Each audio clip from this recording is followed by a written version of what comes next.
Meus irmãos amados, podeis estar sentados, os que estão em casa. Nós vamos abrir a Santa Bíblia. Eu convido você que está em casa, você que é crente ou não, mas Deus tem negócio com você. Só em você estar parado para ouvir a palavra de Deus, prova que Deus tem negócio com você.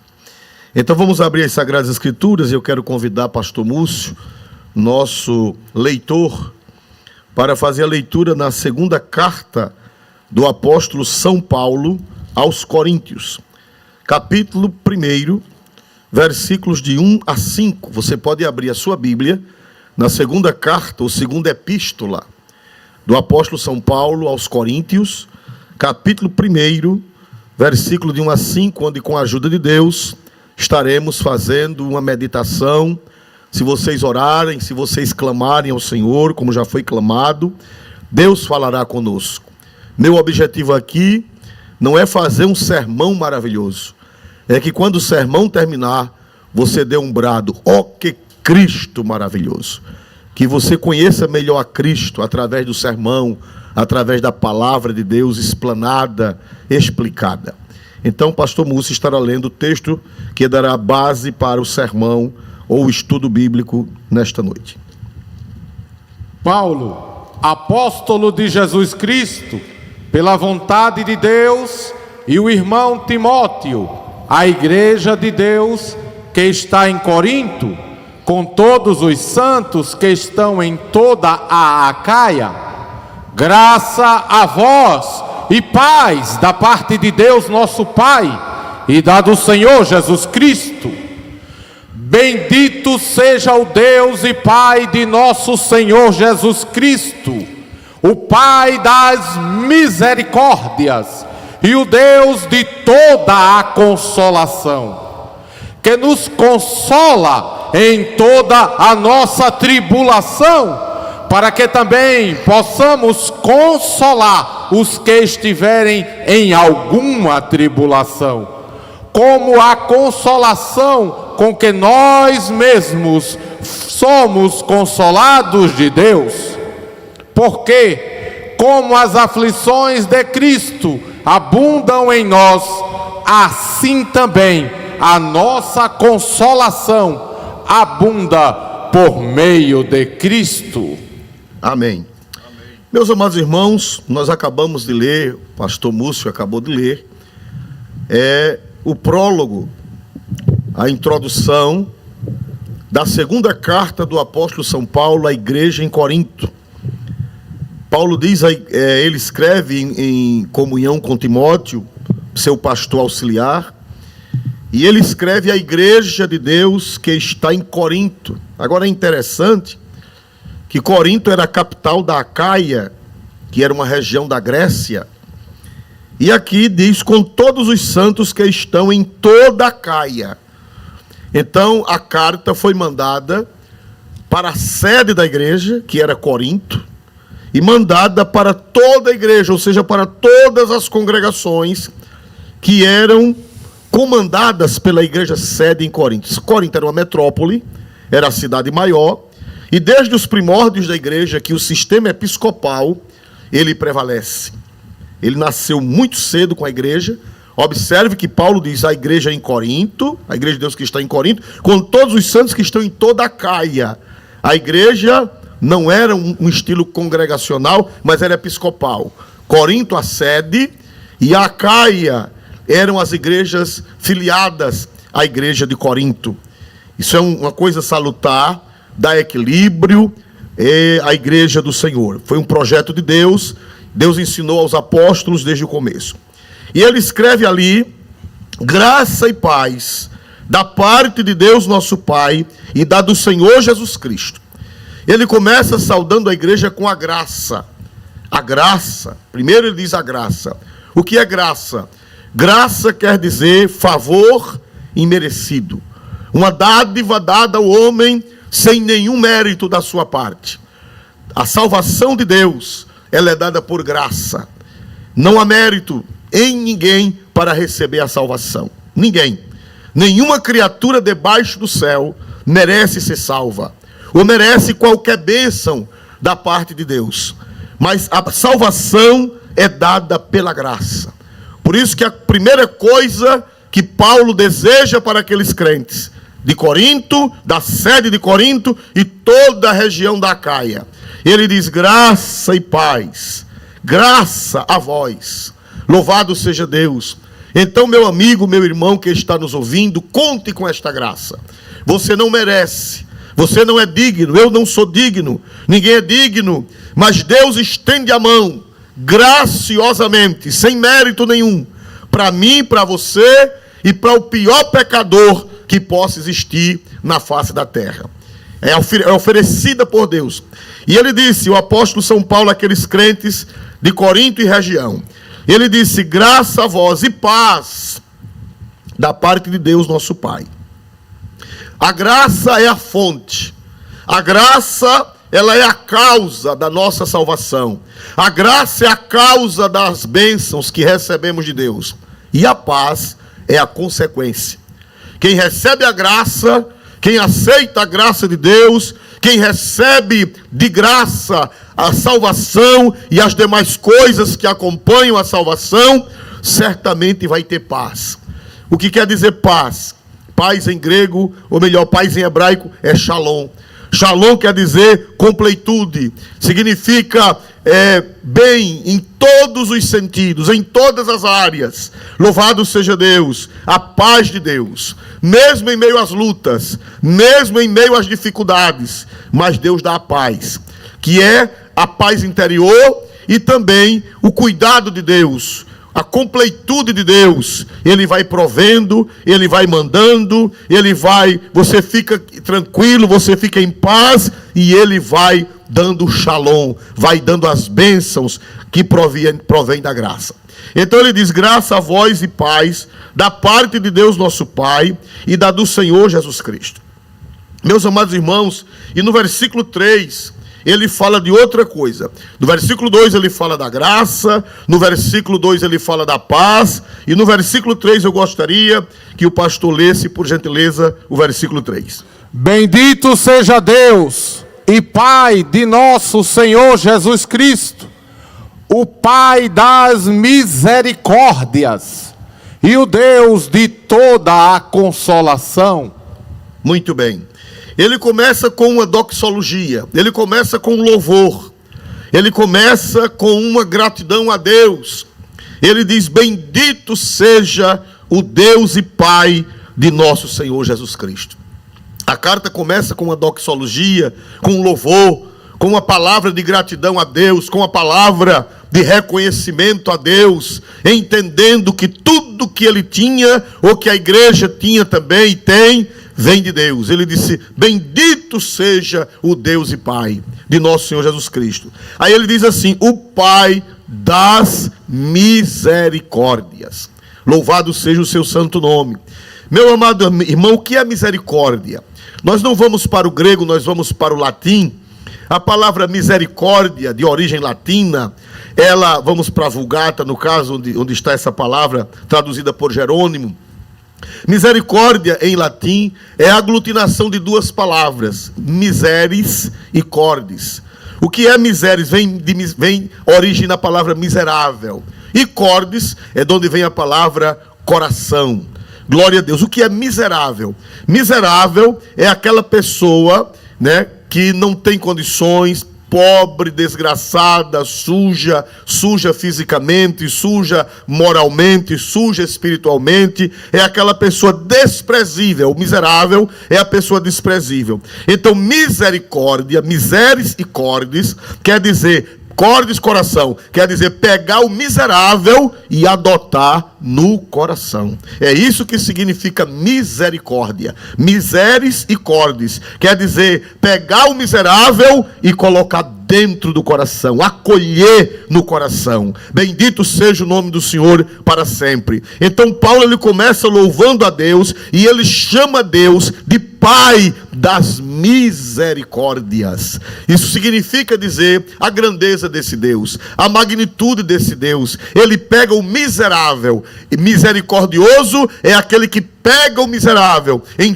todos os sentidos e põe dentro do seu coração, ou volta o seu coração para aquela pessoa. Eu quero dizer ao meu ouvinte, seja crente ou seja descrente, que Deus quer colocar você, ou você já está dentro do coração de Deus. O coração de Deus está voltado para você. O coração de Deus, por mais miserável que eu e você sejamos, por mais miseráveis, mas o coração de Deus está voltado, está dirigido, está direcionado, e Ele quer pegar você e colocar dentro do coração dele. Aleluia. E o apóstolo São Paulo chama Deus de Pai das misericórdias. Bendito seja o seu santo nome. Veja que ele usa o plural. Glória a Deus. Por que ele usa no plural, não usa nos... Primeiro, ele chama de Pai das misericórdias. O que quer dizer isso? Isso quer dizer, meus amados irmãos, que Deus é a fonte da misericórdia. Ele não é apenas misericordioso, mas ele é a fonte da misericórdia. Louvado seja o seu santo nome. E diz aqui das misericórdias no plural. Nós vemos isso, uma palavra semelhante a esta, lá em Lamentações de Jeremias, no capítulo 3, versículo 22, há algo semelhante, que coaduna com o que o apóstolo São Paulo falou. O profeta Jeremias, falando da destruição de Jerusalém, por causa dos seus pecados, os judeus pensavam que não tinha mais jeito, os judeus pensavam que nunca mais seriam repatriados, os judeus pensavam que os projetos de Deus tinham acabado naquela época da destruição do templo, da destruição de Jerusalém, e eles pensavam lá na Babilônia que jamais seriam restaurados, que jamais voltariam, que jamais receberiam de volta. Aí o profeta, ele fala uma palavra semelhante a que o apóstolo São Paulo falou. Por favor, Lamentações 3 e 22. As misericórdias do Senhor são a causa de não sermos consumidos, porque as suas misericórdias não têm fim. Olha que coisa linda. O profeta diz a mesma palavra que Paulo disse. Paulo diz que Deus é o Pai das misericórdias, plural. E Jeremias diz assim: as misericórdias do Senhor são a causa de não sermos consumidos. Por que plural? Por que não dizer misericórdia, mas as misericórdias? Deus é o Pai das misericórdias. Por quê? Porque você precisa da misericórdia de Deus a cada dia. Glória a Deus. Você precisa da misericórdia de Deus hoje, e amanhã você vai precisar outra vez, porque no versículo seguinte diz assim, por favor, versículo 23 de Lamentações, capítulo 3. Novas são cada manhã, grande é a tua fidelidade. Olha que maravilha. Diz que as misericórdias de Deus, elas são novas cada manhã. Por que novas cada manhã? Porque cada manhã nós já amanhecemos o dia necessitados dessa misericórdia. Louvado seja o seu santo nome. É por isso que a cada manhã as misericórdias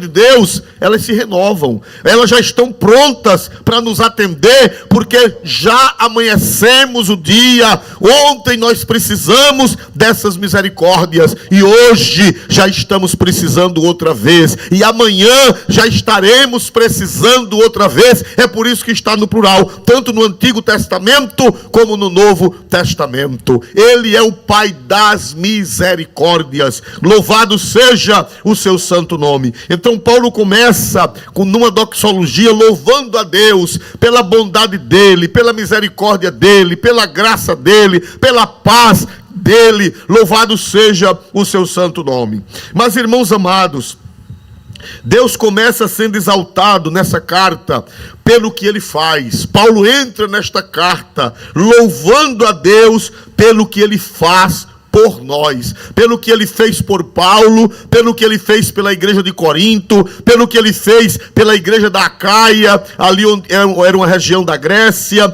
e fez também por nós hoje, fez por nós do século 21, fez e faz. Então ele começa louvando a Deus, ele começa agradecendo a Deus pelo que Deus fez e faz. Então, vamos ver o versículo 4, ele diz o que é que Deus faz conosco. Que nos consola em toda a nossa tribulação, para que também possamos consolar os que estiverem em alguma tribulação. Obrigado. Meus amados irmãos, ele começa louvando a Deus. Ele diz assim, que nos consola em toda a nossa tribulação. Aleluia. Glória a Deus. Ele começa agradecendo ao Senhor, porque nas tribulações, nós vamos já ver o que significa tribulação. Ele diz que Deus nos consola. Glória ao nome do Senhor. Então ele começa louvando a Deus pela consolação de Deus. E diz que Deus é o Deus de toda consolação. Nós vemos isso mais na frente. Então, meus amados irmãos, o que quer dizer consolação? A palavra consolação, os que entendem do grego, eles dizem que, já que a carta aos Coríntios foi escrita nessa língua, como todo o Novo Testamento, eles dizem que significa paraclesis, que quer dizer uma pessoa que está do seu lado, lhe encorajando, lhe confortando, lhe consolando, lhe ajudando, lhe dando força e lhe dando ânimo. A palavra consolação é paraclesis, de onde vem a palavra paracletos ou paráclito, referindo-se ao Espírito Santo. Glória a Deus. A palavra paraclesis, de onde vem a palavra paráclito, que é o consolador lá do Evangelho de São João, quer dizer uma pessoa de lado, constantemente encorajando, confortando, animando. Louvado seja Deus para sempre. Esse é o Deus da igreja, esse é o Deus dos crentes, esse é o seu Deus. Aleluia. Ele não é um Deus que lhe deixa à deriva, ele não é um Deus que lhe abandona, ele não é um Deus que lhe deixa à toa, mas ele é o Deus de toda consolação. Glória seja dado o seu nome. De onde vem a palavra paraclesis, que quer dizer uma pessoa ao lado, animando, encorajando, fortalecendo, direcionando e resolvendo os problemas e as dificuldades. Eu quero dizer a você, meu irmão, a você, minha irmã, e a você até que ainda não alcançou esta graça, que o Deus que nós conhecemos é este aqui, é o Deus da paraclesis. É o Deus paráclito, é o Deus que não deixa você sozinho. Você pode passar pelo que você passar, você pode entrar no vale que você entrar, você pode entrar em abismos que você nunca imaginou, mas o Deus de toda consolação, ele vai estar ao seu lado. Aleluia. Ele é o paraclesis. Para no grego é aquele que está ao lado. Glória a Deus. Ele está ao seu lado. Você não vê, você não enxerga, mas você sabe. Você pode até não sentir, porque às vezes na hora da luta, às vezes nossos sentimentos espirituais, eles ficam bloqueados. Pastor, mas eu não estou sentindo Deus. A luta está tão grande que eu não estou sentindo o paráclito. A luta está tão grande que eu não estou sentindo essa paraclesis. A luta está tão grande que eu não estou sentindo este consolador. Pastor, não estou sentindo nada. Mas eu quero dizer a você que não é você somente. Jó também. Em Jó, eu gostaria, não está aqui no script, mas eu gostaria que o pastor abrisse em Jó, capítulo 9, versículo 11. Às vezes a luta é tão grande que você não sente o paráclito e nem a paraclesis. Você não sente nada. Você está insensível porque as lutas, às vezes, elas ferem as nossas emoções. Elas ferem a nossa sensibilidade. Jó passou por isso. A luta de Jó foi tão grande que o paráclito e a paraclesis passava bem pertinho dele e ele não via. Passava bem pertinho dele e ele não sentia. Mas o fato de não sentir não significa dizer que ele não está. Você não está sentindo, mas eu digo pela Bíblia, pelas Sagradas Escrituras, que ele está bem pertinho de você. A paraclesis e o paráclito. Oh, aleluia! O consolador e a consolação. Veja a situação de Jó, capítulo 9 de Jó, versículo 11, por gentileza. Eis que passa por diante de mim, e não o vejo. E torna a passar perante mim, e não o sinto. Olha aí, meu irmão, você está vendo a situação de Jó? Jó, será que o Consolador não estava lá? Será que o Paráclito não estava lá? Às vezes nós pensamos que ele não está, devido às lutas, devido às aflições, devido a gente fica tão macerado, a gente fica tão ferido que perde a sensibilidade. As lutas, os problemas, as necessidades, as decepções, as aflições, se você não tiver cuidado, você perde essa sensibilidade. Veja o que Jó disse: ele passa diante de mim e eu não vejo, ele torna passar perante mim e eu não sinto. Quem sabe você está aflito, você está atribulado, você está nervoso, você está sem saber o que vai ser amanhã, você está sem saber o que vai acontecer, e você diz: o Paráclito não está comigo porque eu não estou sentindo. Mas nós crentes, nós não vivemos pelo que sentimos, nós vivemos pelo que sabemos. Aleluia! Jó não estava sentindo nada, Jó não estava vendo nada, mas o Paráclito estava lá. Ele não sentia, mas ele sabia. Nós vemos isso no capítulo, glória a Deus, também não está aqui nas nossas anotações, mas no capítulo 25 de Jó, 24, glória a Deus, onde ele diz: eu sei, glória a Deus, que o meu 25. Redentor vive. 25 e 19 de Jó, ou 24, não, perdão. É Jó, não é 25. 19 e 25. Jó 19 e 25, por favor. Vamos ver aí. Glória a Deus. Lá no capítulo 9, versículo 11, ele disse: eu não vejo e eu não sinto. Agora veja 19 e 25 de Jó. Porque eu sei que o meu Redentor vive, e por fim se levantará sobre a terra. Olha, no capítulo 9, versículo 11, ele disse: ele passa diante de mim e eu não vejo, ele torna passar perante mim e eu não sinto. Mas no capítulo 19, versículo 24, ele disse, versículo 25, eu sei. Aleluia. Eu não estou sentindo, mas eu sei. Eu não estou vendo, mas eu sei. Eu não estou emocionado, mas eu sei. Glória a Deus. Existe uma diferença entre sentir e saber. Você pode não estar sentindo, mas você sabe. Saber é fé, saber é convicção, saber é certeza. Louvado seja Deus para sempre. Se você não está sentindo, mas você sabe. Você não está sentindo, mas você tem consciência de que está com você o Paráclito e a Paraclesis. Está o Consolador e está a consolação, e você vai vencer. Porque Paulo, o santo apóstolo, ele disse: o Deus de toda consolação. Glória. Aleluia. E a palavra consolação, já expliquei, é Paraclesis. É uma pessoa de lado encorajando, é uma pessoa de lado consolando, é uma pessoa ao lado fortalecendo, orientando, dirigindo. Você não está só, você não está só. Você tem o Paráclito e você tem a Paraclesis, o Consolador e a consolação. Bendito seja o nome do Senhor para sempre. Então Paulo, ele começa a carta com essa doxologia, ele dizendo: bendito seja o Deus e Pai das misericórdias, que nos consola em toda nossa tribulação. Glória a Deus. Observe, meu irmão, uma outra coisa que nós estamos aqui, é que a palavra consola. Glória a Deus, que nos consola. Eu fiz uma observação, que esta palavra está no presente contínuo, consola.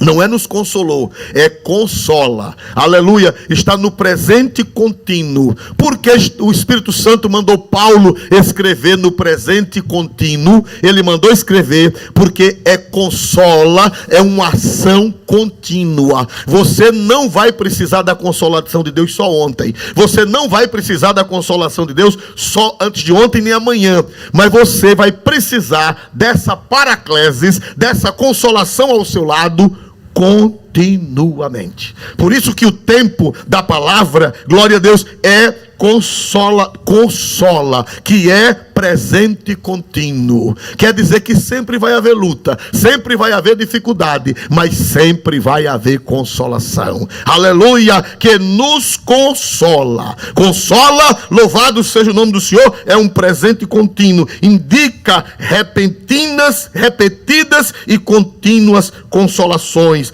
nas das muitas e repetidas lutas. Glória a Deus. Se você entrar numa luta hoje, o Paráclito e a Paraclesis está ali. Se você entrar numa luta amanhã, ele vai estar, e a consolação também. Se você entrar para o ano, ele vai entrar com você. Glória a Deus nas alturas dos céus. Mas outra coisa que eu aprendo, e nós aprendemos nesse texto, é que a vida cristã não é um parque de diversão. Não, glória a Deus. A vida cristã não é um parque de diversão com algodão doce, com uma roda gigante, quando eu era menino, eu não sei mais, porque está com mais de 40 anos que eu não ando num parque de diversão. Mas antigamente era o barco, glória a Deus, puxado de corda, aleluia, como era bom daquela subida e descida, glória a Deus. Era a sombrinha era um negócio assim que armava, rodando e armando, glória a Deus. Só quem tem de 50 para lá é quem lembra disso. Era o trivolim, aleluia. Glória a Deus. Era o povo civilizado chamava carrossel, mas dentro da roça chamava trivolim, que era no muque, não era motor, era empurrado, alguns homens empurrando, glória a Deus, e a gente girando naqueles cavalinhos, naquelas coisas, glória a Deus. Mas a vida cristã hoje é tudo diferente, é tudo moderno, eu não sei, glória a Deus, você que é moderno sabe, mas a vida cristã não é um parque de diversão. Se lhe chamaram para ser crente, dizendo que a vida cristã é um parque de diversão, lhe enganaram, aleluia. Se lhe chamaram para ser crente, dizendo pare de sofrer, você foi enganado. Louvado seja Deus para sempre, porque está escrito aqui na Santa Palavra, que nos consola em toda nossa tribulação. Aleluia. Paulo era um cristão que estava escrevendo para outros cristãos. Aleluia, ele disse que nos consola em toda nossa tribulação. Glória a Deus. E meu irmão, minha querida irmã, nós vemos aqui na palavra do Senhor que na vida cristã tem luta. A palavra tribulação, glória a Deus, no grego, os irmãos que entendem de grego, eles dizem que é tiblips. É uma palavra um tanto rápida, glória a Deus, mas sabe o que é que ela significa no grego? Ela significa um peso que esmaga, aleluia. No grego a palavra tribulação é como se você colocasse uma pedra na cabeça de alguém. É como se você colocasse um saco pesado, esmagador na cabeça de alguém. Glória a Deus, é um aperto, é uma pressão, é alguém, como nós nordestinos dizemos, alguém lhe encarcando e lhe oprimindo. Isso no grego é tílipis, de onde vem a palavra tribulação. Só que no latim, quando a Bíblia foi traduzida para o latim por Jerônimo, o servo de Deus do século V, ele colocou a palavra tribulação também. Só que no latim, a palavra tribulação vem de tribulum. Pastor Isoldo, e o que é tribulum? O tribulum era uma ferramenta agrícola dos tempos do Império Romano. Era cheia de garras. Glória a Deus, assim como se fosse uma pá, mas uma pá cheia de garras, que era para bater o trigo. Glória a Deus. Colocava o trigo na eira e pegava o cabo de madeira com a haste de ferro com garras e metia aquele tribulum nos frutos, nos cereais, para separar a palha do trigo. Então isso era tribulum, de onde vem a palavra portuguesa tribulação. Glória a Deus. Agora observe o que Paulo, pelo Espírito Santo, ele nos diz, que nos consola em toda nossa tribulação. Aleluia. Em grego é uma pedra encarcando, e no latim é uma ferramenta de garras batendo. O que é que você quer dos dois? Glória a Jesus. Não tem para onde correr, ou um ou outro, e nenhum dos dois é coisa boa. Mas Paulo disse que nos consola em toda nossa tribulação. Meu irmão, que talvez você esteja dizendo, mas meu Deus, eu sou crente, mas meu Deus, eu sirvo a Deus, mas meu Deus, eu sou dizimista, mas meu Deus, eu sou ofertante, eu tenho compromisso com a obra missionária, mas meu Deus, eu evangelizo, mas meu Deus, eu procuro obedecer a Deus, eu não dou escândalo, eu não dou trabalho a meus pastores, eu cuido bem da minha família, eu socorro os pobres. E por que isso? É porque Paulo disse que o nosso Deus, ele nos consola em toda a nossa tribulação.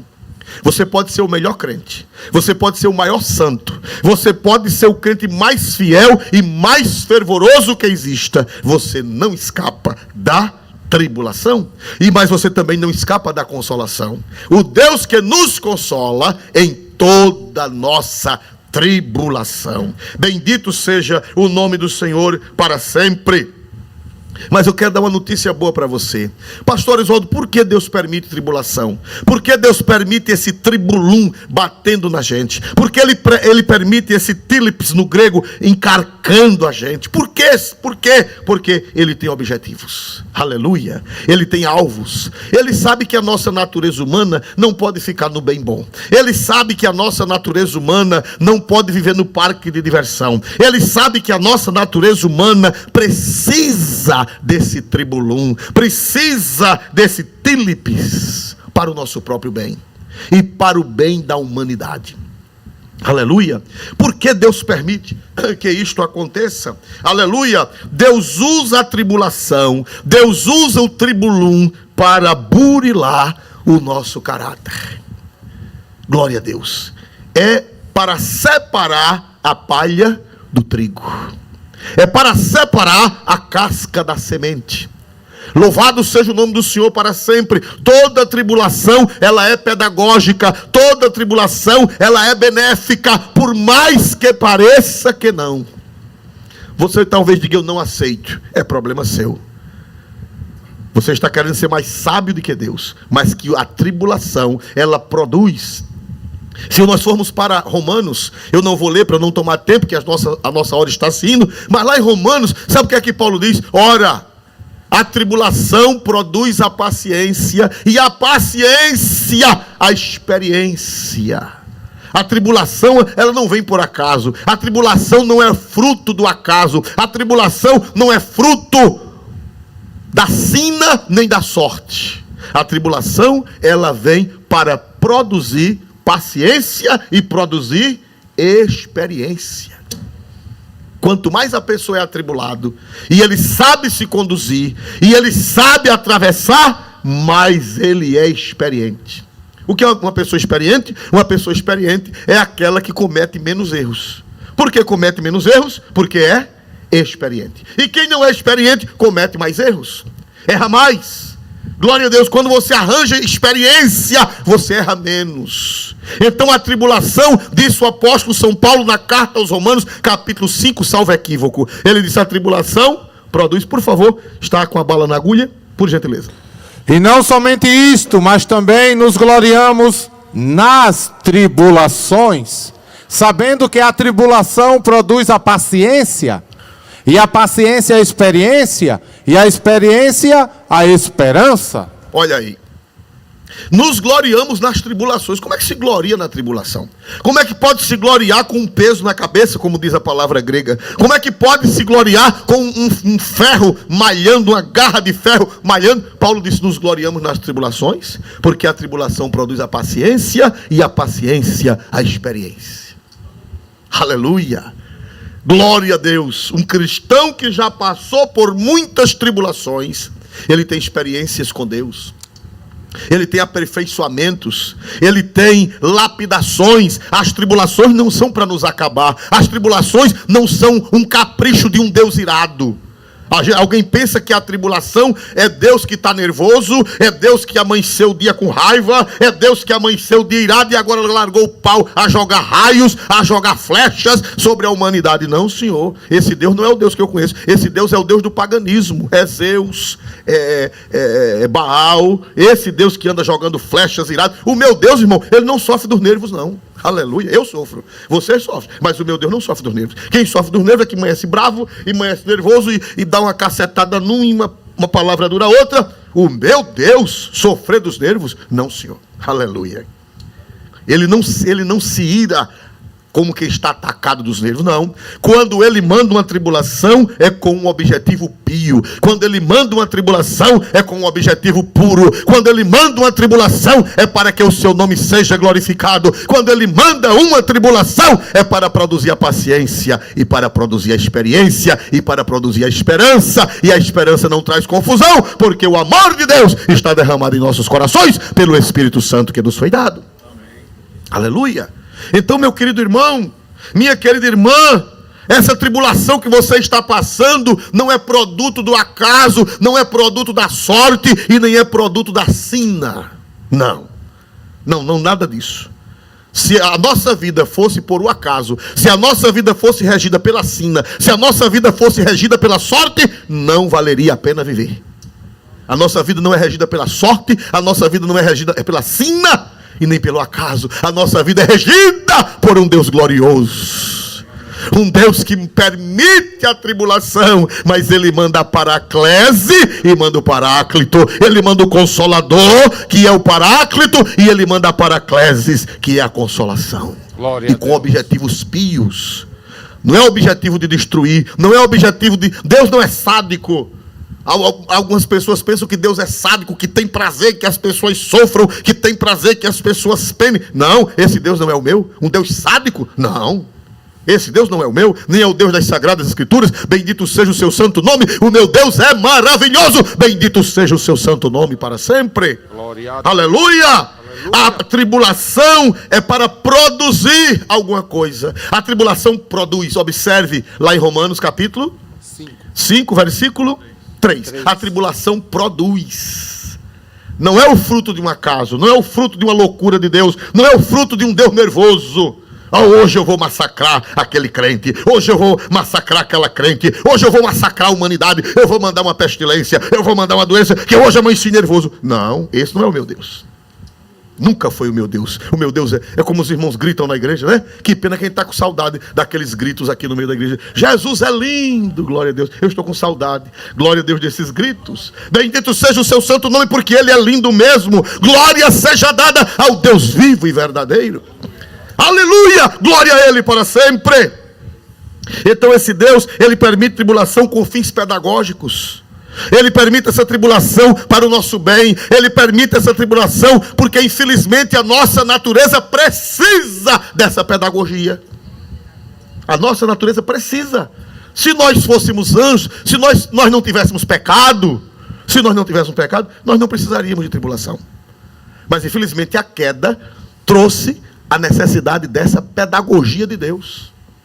Aleluia! Exaltado seja o Senhor para sempre. E outra coisa, irmão, todo mundo, quanto mais tribulação, é maior o projeto de Deus na sua vida. A lapidação de Deus, é porque Deus quer fazer de você uma bênção, é porque Deus quer fazer de você uma coisa gloriosa, uma joia preciosa. Quanto mais tribulação, quanto mais lapidação, maior é a bênção. Observe, vamos falar rapidamente. Você está lembrado de José? Toda pessoa que foi uma bênção, ela foi atribulada. Toda pessoa que foi uma bênção, ela foi lapidada. Seja pela doença, seja por inimigos, seja por necessidades, seja por traição, seja por calúnia, seja por falta de alguma coisa, seja por que for. Toda pessoa que foi usada por Deus e vai ser usada por Deus, enquanto Cristo não voltar para consumar todas as coisas, ela vai ter que ser lapidada pela tribulação. Olhe para José. Teve homem mais atribulado do que José, irmão? Glória a Deus. José, quando saía de um aperto, caía em outro. Quando ele saía de uma tribulação, entrava em outra. Meu Deus, se fosse hoje e José não tivesse juízo, ele ia para uma sessão de descarrego. Glória a Deus. E ia procurar uma sessão de descarrego, porque cada dia era uma coisa pior. Glória a Deus. Se ele vivesse hoje e não tivesse juízo, glória a Deus, ele ia procurar. Porque quando saía de uma, coitada, entrava em outra. Você observou? Morava na casa dos pais, era invejado pelos irmãos. Os irmãos pegaram, jogaram numa cova. Disseram que ia matar, escapou de morrer, foi vendido. Foi assim ou não foi? Como escravo. Levaram para o Egito, lá no Egito foi revendido. É tribulação ou não é uma coisa dessa? Quando chega na casa de Potifar, que a coisa começa a melhorar, a mulher de Potifar põe os olhos nele, deseja ter um acaso de adultério com ele, ele não aceita porque era crente, é caluniado e jogado na prisão. Meu Deus do céu, menino tem que levar na sessão. Não precisa levar na sessão não. É Deus que está trabalhando. É objetivo divino. A tribulação não é um Deus irado, doido, que amanheceu nervoso, não. Aleluia. É um Deus sábio, é um Deus tremendo, é um Deus glorioso. Glória a Deus nas alturas dos céus. Tudo isso que está acontecendo é um projeto de Deus. É uma lapidação de Deus. Não é um Deus nervoso, não é um Deus irado. Deus está irado com a humanidade. Deus está jogando flechas. Não, o meu Deus não. Esse é Zeus. É o Zeus, né? O Zeus lá do paganismo greco-romano, né? Meu Deus não fica nervoso. Meu Deus não anda jogando flechas. Esse não é o meu Deus. Aleluia! Louvado seja o seu santo nome. Então, irmãos, todo mundo que Deus tinha alguma coisa foi passar no tribulum.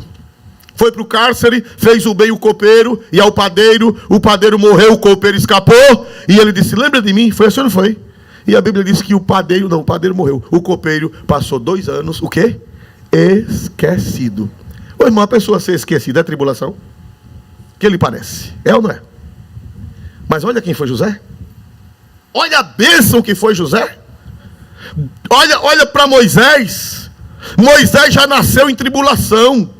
Quando Moisés nasceu, havia uma ordem para que todo menino judeu, as parteiras, matassem. Já nasceu no tribulum, coitado. Quando fez, já foi na tribulação, glória a Deus. Aleluia. Foi jogado no rio, numa cestinha para escapar. Depois foi para o palácio. Depois foi tentar ajudar os judeus. Seus irmãos não entenderam, estão lembrados disso? Denunciaram-no. Depois ele foi para Midian, lá foi para o sol quente, passou 40 anos trabalhando no deserto, onde Deus já me deu a oportunidade de estar ali, glória a Deus, no Monte Sinai, ali onde Moisés estava, ainda hoje tem o poço, lá no mosteiro de Santa Catarina, o poço onde Jacó encontrou com Zípora, aleluia, no sol quente, 40 anos, e depois volta para salvar o povo a mandado de Deus, e ali, a partir dali foi que foi sofrimento. Ali foi que foi tribulação, aqueles 40 anos no deserto, com aqueles crentes desobedientes, verdadeiros tribulum nas costelas de Moisés. Todo dia eles aprontavam uma. Aleluia! Mas a Bíblia diz que a tribulação produz a paciência, e a paciência produz a experiência. Aleluia! Você está lembrado de Davi? Davi passou 13 anos, primeiro na casa do pai, não valia nada. Porque pastor de ovelha, você vê que os irmãos de Davi, eles eram soldados. E Davi era o que, irmãos? Pastor de ovelhas que vivia na malhada. Aquilo era um desprezo. Aquilo era um desprezo, se você não sabe. Se você não sabe, na cultura antiga, a profissão de pastor era tão desprezada que um pastor de ovelhas não poderia depor no tribunal. Quando alguém ia depor no tribunal, isso não está na Bíblia, isso é cultura do mundo antigo. Quando alguém precisava de depor no tribunal, chame fulano. Quando chegava perante o juiz, qual a sua profissão? Pastor de ovelha. Vá-se embora. Você não serve. Davi era pastor de ovelhas. Você vê que todos seus irmãos eram guerreiros, mas ele vivia lá nas malhadas, lá nos recantos. Depois foi sofrer na mão de Saul. Depois casou, o casamento não deu certo. Mical fez raiva, ele quase mata ele do coração. Glória a Deus. Depois foi para as cavernas, passou até fome. A Bíblia diz no capítulo 25 de 1 Samuel que ele passou fome, foi pedir comida a Nabal. E Nabal disse que não tinha comida para dar a vagabundo, em outras palavras. Já pensou? Mas era Deus o que, irmão? Era Deus no tribulum purificando Davi. E ainda ficou umas coisas ruins. Imagine se não tivesse passado por aquele tribulum. Ainda ficou umas coisas que lá na frente deu um trabalho e o tempo não dá, mas vocês sabem. Então a tribulação, o apóstolo São Paulo disse que nos consola em toda nossa tribulação. Você é quem sabe qual é o tribulum que você está passando. Mas não fique triste.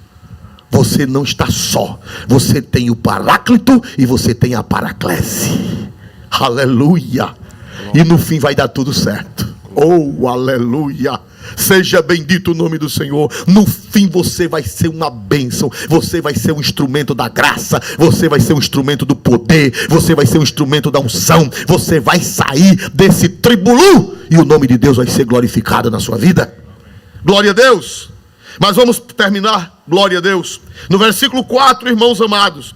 Continuando, agora Deus é louvado pelo que, lá no capítulo, na primeira parte, Ele é louvado pelo que fez em nós. Agora, no mesmo versículo, Ele é louvado pelo que Ele faz através de nós. Olha que coisa linda. Primeiro Ele faz em nós, Ele nos consola, Ele faz em nós e depois Ele faz através de nós. Vamos lá? Leia de novo o versículo 4, por gentileza. Que nos consola em toda a nossa tribulação, para que também possamos consolar os que estiverem em alguma tribulação.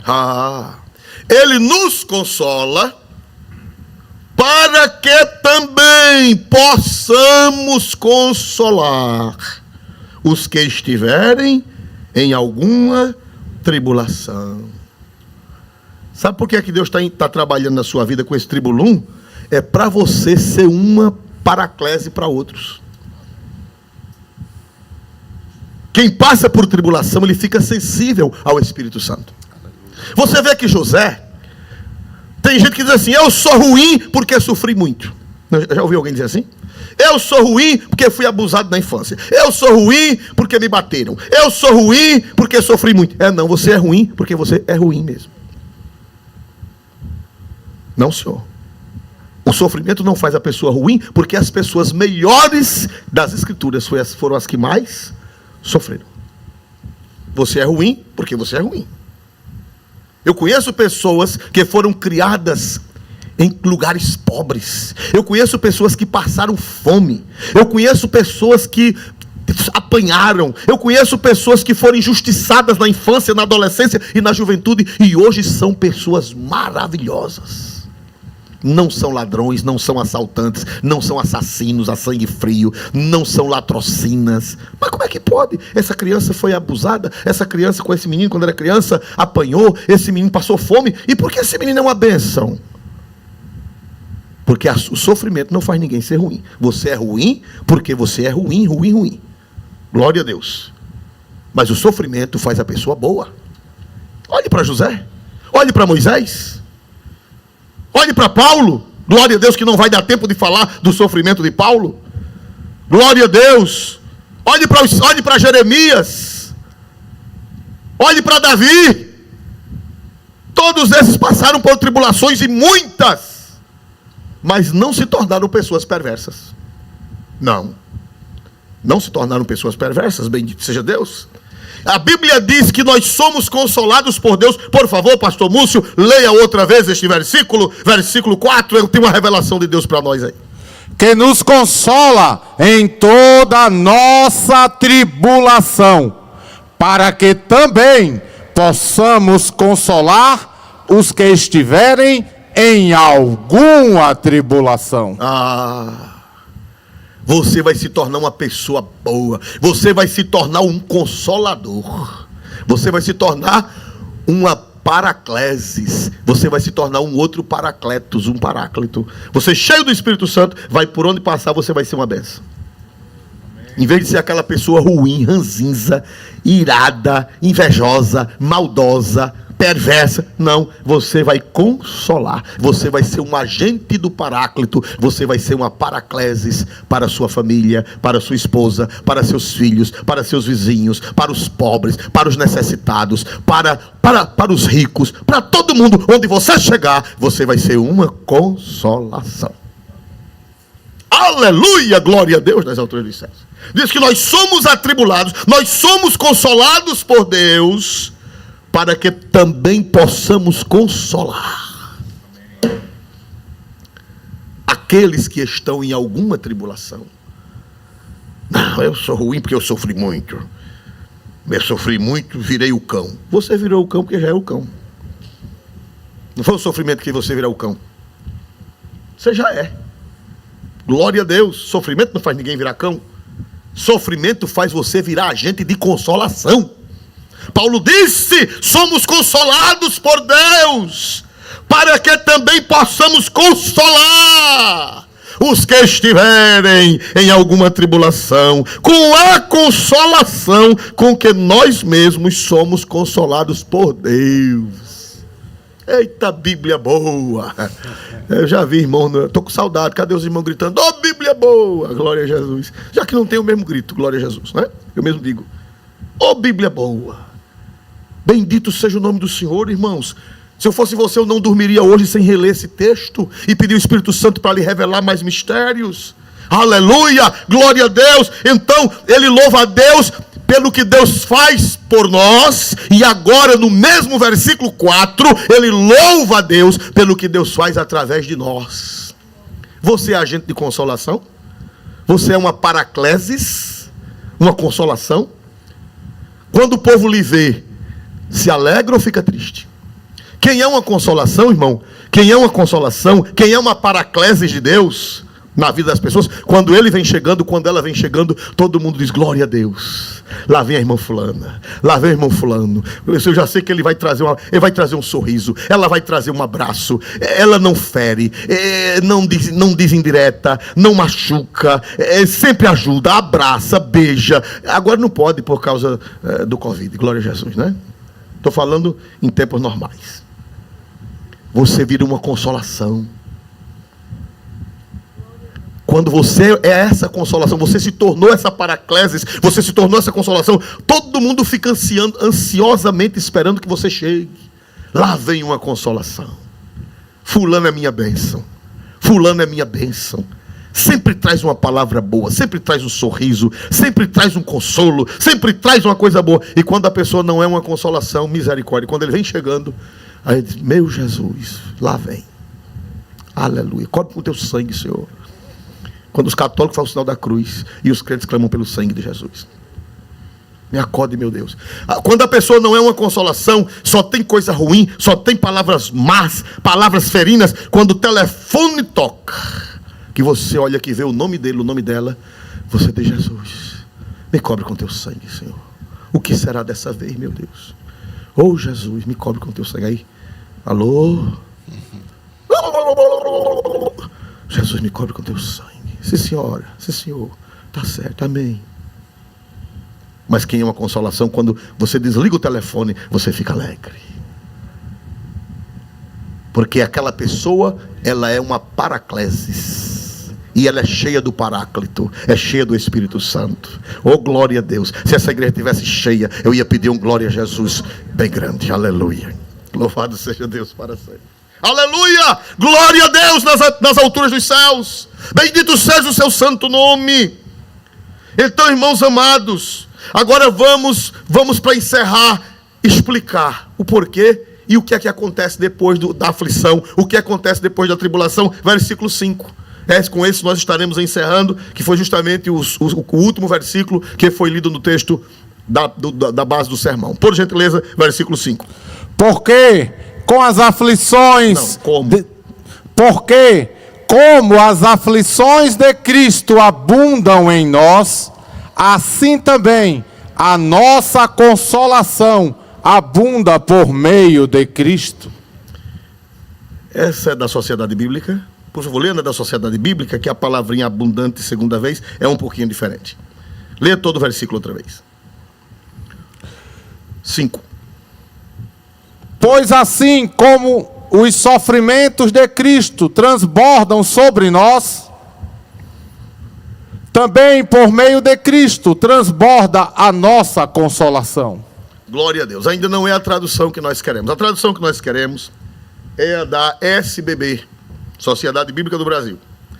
A Bíblia da Sociedade Bíblica do Brasil, ela diz assim: porque como as aflições de Cristo são abundantes em nós, assim também é sobeja a nossa consolação. Aleluia. Primeiro, eu quero fazer uma observação. As aflições de Cristo são abundantes em nós. Se eu fosse você em casa, eu repetiria: as aflições de Cristo são abundantes em nós. Por quê? Existe um ramo teológico das igrejas mais antigas que acreditam que o crente também ele tem a função expiadora. Quando ele sofre, o seu sofrimento é expiatório junto ao sacrifício de Cristo. Não é isso que Paulo está dizendo. O sacrifício expiatório de Cristo foi só dele. Ninguém pode fazer expiação pelos pecados de ninguém. Por mais que eu sofra, o meu sofrimento não pode expiar os pecados de ninguém. Só o sofrimento de Cristo é que pode expiar os pecados. Quando a Bíblia diz as aflições de Cristo, está dizendo que Cristo é solidário conosco. Quando você sofre, Cristo sofre com você. Aflições de Cristo. E eu vou provar pelas Sagradas Escrituras. Você está lembrado quando Saulo batia em crente? Você está lembrado quando Saulo prendia crente? Você está lembrado quando Saulo arrastava os crentes pelos cabelos e os lançava na prisão? No caminho de Damasco, Jesus passa por Paulo, encontra Paulo e o Senhor Jesus diz: Saulo, Saulo, por que tu me persegues? Quer dizer que aquelas aflições dos crentes eram aflições de quem? De Cristo. Eu tenho uma notícia para você: quando você sofre, você não sofre sozinho. Cristo é solidário a você. Amém. O nosso Deus, ele não fica rindo, zombando de você, não. É a aflição de Cristo. A minha aflição é a aflição de Cristo. Cristo é solidário. Por isso que o hino tem um hino da harpa, não sei se é o 198, que diz assim: solicitude minha toma-se. Parece que é o 198. Achei o bom amigo, Jesus o Salvador, o escolhido dos milhares para mim, dos vales é o lírio, a estrela da manhã, o escolhido dos milhares para mim, consolador amado, meu protetor do mal, solicitude minha toma-se. Quer dizer, os problemas que são meus, ele toma para ele. Você pensa que quando você está sofrendo, Cristo fica rindo, é lá do céu, dando gargalhada? Não. As suas aflições são aflições de Cristo. Ele é solidário com você. Aleluia. Ele sente com você. Por isso que ele disse: Saulo, Saulo, por que você me persegue? Ora, Saulo estava perseguindo quem? Saulo estava perseguindo a igreja. Quer dizer que a dor da igreja era a dor de quem? De Cristo. A dor da igreja perseguida é a dor de Cristo. Olha, quem persegue crente, quem faz crente sofrer, crente ou qualquer pessoa, porque Cristo é solidário não é só com os crentes, Cristo é solidário com a humanidade. Não faça ninguém sofrer. Não faça ninguém sofrer. É perigoso fazer alguém sofrer, porque esse sofrimento daquela pessoa é o sofrimento de quem? De Cristo. Você está fazendo Jesus sofrer. É por isso que você precisa ter muito cuidado do que é que você vai fazer com o próximo. Eu estou bem e eu que me importa, eu vou fazer todo mundo sofrer. Que eu estou bem, faça, bichinho. Para você ver o que é bom para tosse. Porque aquela aflição que aquela pessoa está sofrendo, pastor, e o não crente também está incluído aqui? Está. Porque Cristo, no dia final, no julgamento das nações, ele vai dizer: tive fome, me deste de comer, tive sede, me deste de beber. Aí a pessoa vai dizer: Senhor, quando foi que eu te vi com fome? Quando foi que eu te vi com sede? Quando foi que eu te vi nu e te vesti? Quando foi que estiveste na prisão e eu fui te visitar? Jesus vai dizer: quando fizeste a um destes pequeninos, a mim me fizeste.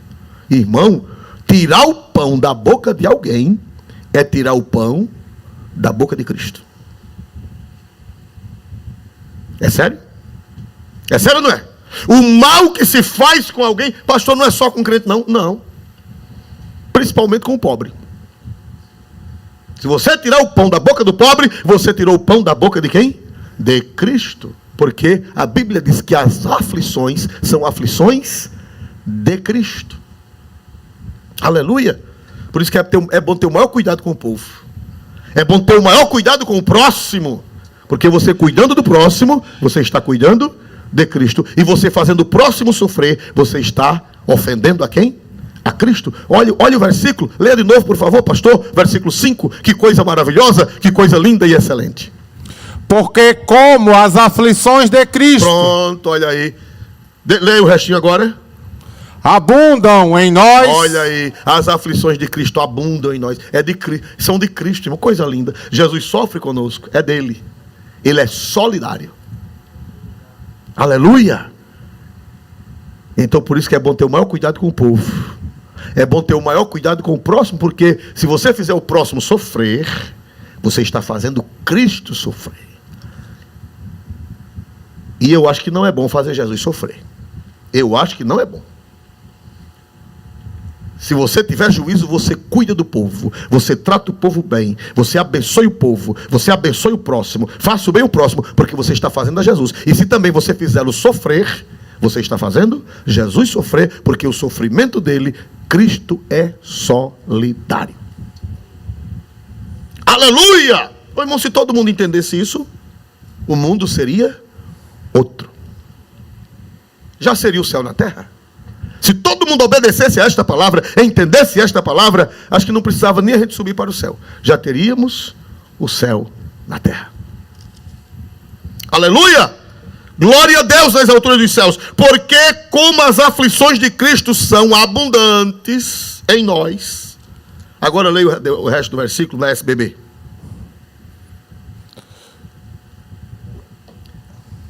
Glória a Deus. Aleluia.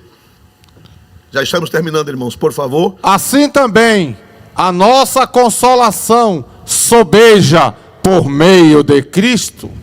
Diz que as aflições abundam e as consolações sobejam por meio de Cristo. Essa é a tradução melhor que tem e a mais fiel, por incrível que pareça. É a corrigida da SBB. É a mais fiel, nesse versículo. Aleluia! Tem Bíblia errada? Não. Tem Bíblia melhor traduzida, não tem Bíblia errada. A não ser que seja aquela Bíblia falsa chamada tradução, não sei de que lá. Mas a Bíblia Sagrada, todas elas são boas. Agora umas têm os versículos melhor traduzidos. A SBB traduziu melhor. Por favor, leia de novo para eu encerrar, porque senão a vontade é pregar mais. É melhor você ler logo. Porque como as aflições de Cristo são abundantes em nós. As aflições de Cristo são abundantes em nós. O que quer dizer a palavra abundante? Vamos traduzir a miúdos para a nossa compreensão. Abundante quer dizer um tonel cheio. Abundante. Diz que as aflições, elas são abundantes. É um barril, é um tonel cheio. É abundante, é muito. Agora lê de novo o versículo todo. Porque como as aflições de Cristo são abundantes em nós, assim também a nossa consolação sobeja por meio de Cristo. Eita coisa gloriosa. Diz que as aflições, elas são abundantes, mas as consolações, elas são sobejantes. Pastor, e qual a diferença? Tem, sim, senhor. Nenhuma palavra é igual. Abundante é aquilo que está cheio, é aquilo que está muito. E sobejante é aquilo que derrama. É aquilo que transborda. Aleluia. Se a consolação é muita, é abundante. Ou melhor, se a tribulação, a aflição é abundante, é um tonel cheio, as consolações de Cristo, elas são sobejantes, elas sobejam. Se prepare que se essa tribulação é grande, a bênção vai sobejar. Glória. A tribulação é abundante, mas a consolação de Deus, ela é sobejante, derramando, esborrando, transbordando. Levante a cabeça. Vamos ficar de pé para encerrarmos o trabalho em nome de Jesus.